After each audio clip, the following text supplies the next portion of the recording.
Other maintenance techniques. To keep your computer running smoothly, it is important to keep files and folders uncluttered. Cluttered or unorganized folders make it more difficult to find the files you need. Additionally, unwanted files can eventually fill up your hard disk drive, which will make your computer slower and more difficult to use.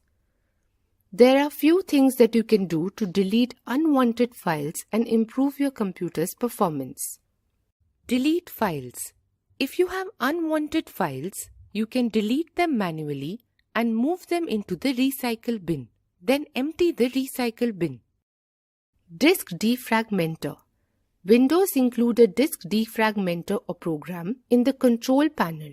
It scans the files of your hard disk drive and rearranges them to free up space. If your computer is working slowly, running disk defragmenter can help to speed it up.